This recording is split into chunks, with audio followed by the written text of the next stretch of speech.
My name is Abdurrahman Kisam from Kisam School of Language. Today I'm going to teach you grammar class. It is the past perfect tense. And what is past perfect tense and where we use the past perfect tense and what is the formula of past perfect tense. And this class, it is very important and very crucial for a student that they may know the formula of past perfect tense and when we use past perfect tense and for what purpose we use past perfect tense. Okay, now I'm gonna tell you. Okay, follow me. Har'aantana kalaaluu adeemnu grammar class yookaan immoo kutaa seerlugaati seerluga keessallee past perfect tense ilaalla jechuudha. Hinnaa keessa darbeenna baay'ee darbeera past perfect tense ka jennu akka afaan Oromootti. Kanaafuu isa laaluu deemna. Past perfect tense yeroo kan fayyadamna formulaan past perfect tense dha. Akkami maalidha faayidaa kamiif oola ka jedhu jara kana lamaan beeknaan barattoonni barnoota akadaamii baratan deebisuudhaaf yookaan immoo qorumsa irratti deebii gaarii waa'ee past perfect tense dha wal qabatu deebisuudhaaf baay'ee ka isaan gargaaru keessa yoo xiqqaate wanta lama beekuu qabu. Tokkoffaan formulaan yookaan immoo structurein past perfect tense dha maalidha jedhanii beekuu qabaatu. Lammaffaan immoo yeroo kam itti fayyadamna past perfect tense maal irratti dhimma kam irratti dhimma itti baana jedhanii beekuun dirqama jechu. Kana lamaan beeknaan qorumsi kamuu yogguu dhufe baay'ee deebisuun namatti ulfaatu jechuun. Kanaafuu let's begin. Okay, yaa jalqabnu jechuudha. What is past perfect tense first? Okay, the past perfect tense is formed with formula jechuudha with had plus past participle. Okay, formulaan jalqaba ka beekuu qabdan formulaan past perfect tense dha had plus past participle. Had jechuun pasti have hidhaati akkasumallee has hidhaati plus jechuun eda'uun past participle jechuun verb 3 jechuudha. Verb 1, verb 2, verb 3. Okay, kanaafu past perfect tense keessatti kan fayyadamnu verbi kami verb 3 jechuudha yookaan past participle ka jennuun verb 3 dha jechuu karaa biraatiin. Kanaafu eega formula isaa beekne akkuma screen irra arguu jirtan kana formulaan past perfect tense dha had plus past participle had plus v3 yookaan verb 3 jechuudha. Subjectiin jira kun beekamaadha jechuudha. Inni nama dhiphisu subject plus had plus past participle jedhanii inni rakkoo tokkoyyuu hin qabaatu jechuudha. Waannaan ka beekuu qabnu had plus verb 3 yookaan had plus past participle verb 3 dhaan tokkuma jechuudha. Kanaafuu let's begin. Jalqaba mee structure haa laallu. He had written a letter. Okay, he had written a letter. He jechi jedhu kun subject abbicha sana jechuudha. Hadin formula. Okay, written jechuun verb 3 dha yookaan past participle jechuudha yookaan immoo past right jechuudha. Kanafu he had written a letter. Okay, the other example, the second, they had admired the singer. Okay, kun formula isaati jechuudha. Hima kun akkanumatti hima jennaan. Affirmative yogguu goon affirmative ke jennuun example, the girl had washed her skirt. Okay, the second one, the goalkeeper had cooked the ball hard. Okay, had cooked, had washed is past perfect tense. Grammariin kun past perfect tense dha jechuudha. Hanga amma formula isaa fakkeenya laaluu jira. Negative yoo ta'e yogguu negative goonee dubbannu the girl had not. Okay, jidduu hadii fi verb 3 nootii galchina jechuudha. The girl had not washed her skirt. Okay, the goalkeeper had not kicked the ball hard. Okay, the goalkeeper had not kicked the ball hard. Kanaafu not iddoo jedhu iddoo kam galchina hadii fi verb 3 jidduu galaa jechuudha negative yeroo ta'u. Okay, your question for me ta'u yoo gaafii ta'u. Let's example. Had the girl washed her skirt? Okay, had dursina jechuudha yoo gaafii ta'u. Had the girl kazaan maqaa san itti aansan. Had the girl subjectii jechuudha. Had the girl washed her skirt gaafii ta'a jechuudha. Had the goalkeeper kicked the ball hard akkanatti itti galchinaa jechuudha. Yoo gaafii goonu haadii jalqabarra galchina kazaan subjectii jidduutti finna achi kaanee verbii itti aansinaa jechuudha. Kun rakkoon qabu object ka dhufu. Fakkeenya ball ka jedhu kun objectii ta'a. Rakkinan qabu jechuu sun. Kanaafu now let us see where the use of past perfect tense. Let us see the first one.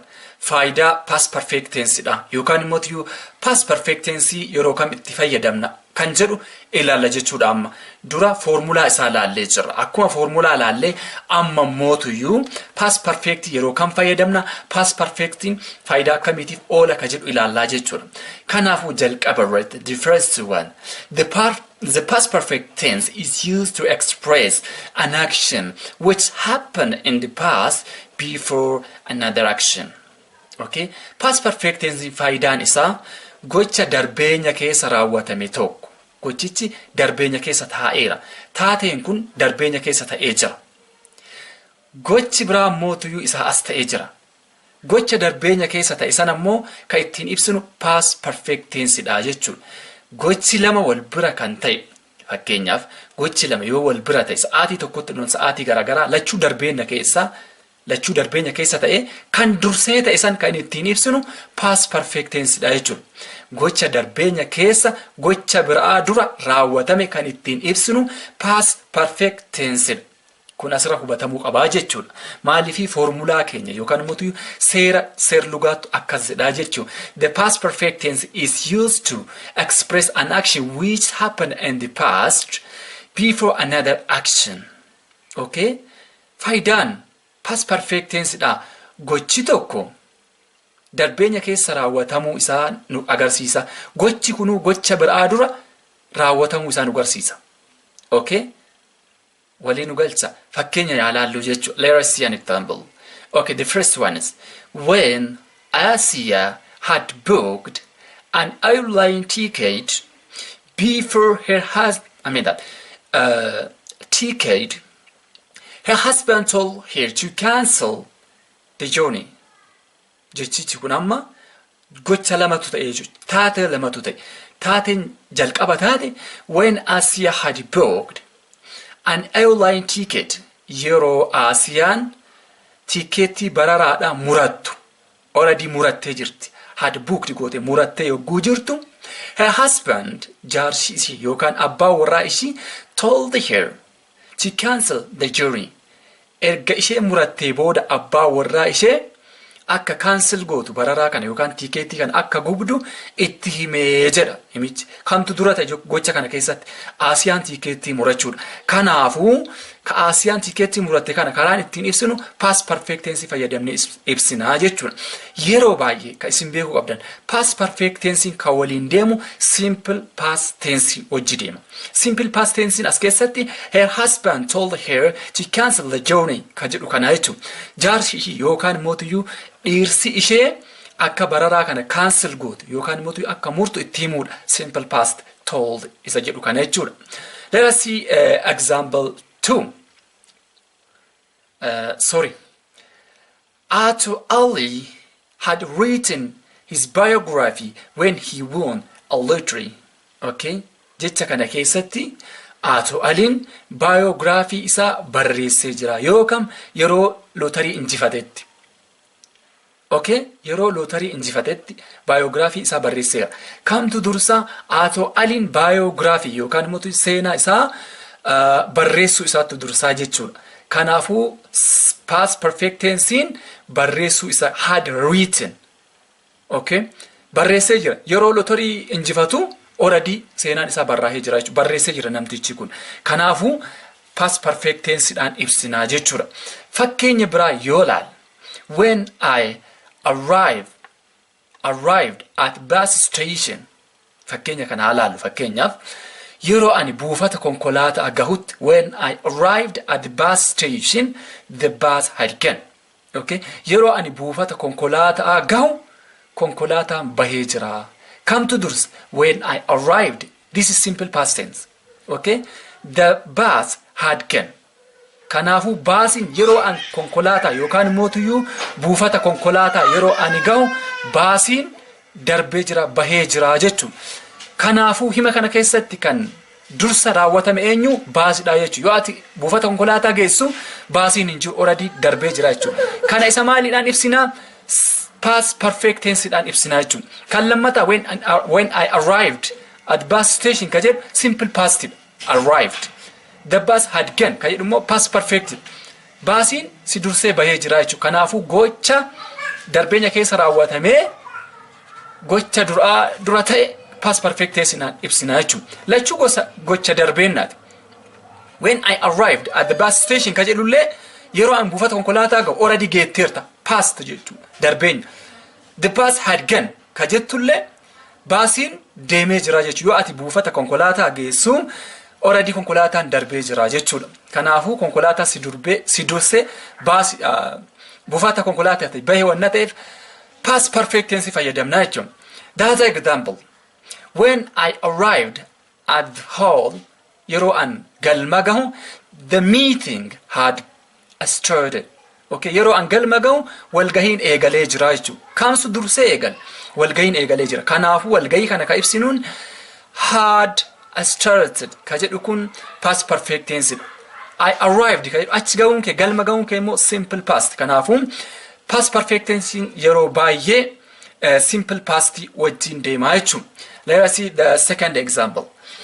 Faayidaan inni lammataa past perfect tense to express unfulfilled wish and the past. Gocha darbeenya keessa kan siif hin guutamne yookaan immoo kan siif hin milkoofne ibsuudhaaf gargaaraa jechuudha. En past perfect tense gocha darbeenya keessa ta'ee taateen sun kan siif hin guune kan si seenessu jechuudha yookaan ka itti si gaabbisiisu ibsuudhaaf nu gargaara. Let us see example. I wish I had joined Addis Ababa University. Okay? Also Addis Ababa University seenee jiraadhe jette gaabbii kee yookaan immoo regressionii kee ibsitaa jechuudha. Meaning kana I'm sorry I did not join Addis Ababa University. Okay? Homaa gochuu hin dandeessu Addis Ababa University hin seenne jechuudha. Garuutuyyuu wanna darbeenyaa san ammatti ibsachuudhaaf. Okay? Unfulfilled wish jennee jira. Unfulfilled wish jechuun hawwii hin guutamne ka darbeenya keessaa amma ittiin dubbachuudhaan ni dandeessaa jechuudha. Kanaafuu I wish I had joined Addis Ababa University. Osoo Addis Ababa University seenee jiraadhe. Odoo seenee ture jettee gaabbii kee itti ibsitaa jechuudha. Okay, let's see the second example. I wish I had joined their club. Osoo kilabii isaanii yookaan immoo garee isaanii osoo seenee jiraadhe jechuudha. Past hin seenne already si darbeera seenuun garee sana amma gaabbii kana yookaan immoo hawwii hin guutamne unfulfilled wish jechuun hawwii hin guutamne jechuudha. Kanaafuu isa ibsitu I wish fayyadamtee ni hawwaa jechuun I wish I had joined their club. Okay? Kana fayyadamtee ibsuu dandeessaa jechuudha. Maal past perfect tense hawwii hin guutamne kan darbeenya keessaati hawwiin kun wanna duraan si jala darbe jechuudha. I wish. Okay, I had lived in Finfinne. Ni hawwaa osoo Finfinnee jiraadhee ture. Ati Finfinnee hin jiraanne jechuudha yookaan immoo jiraachuu Finfinnee hin jalqabne jechuudha. This is all about our today's grammar class. Until next time, thank you.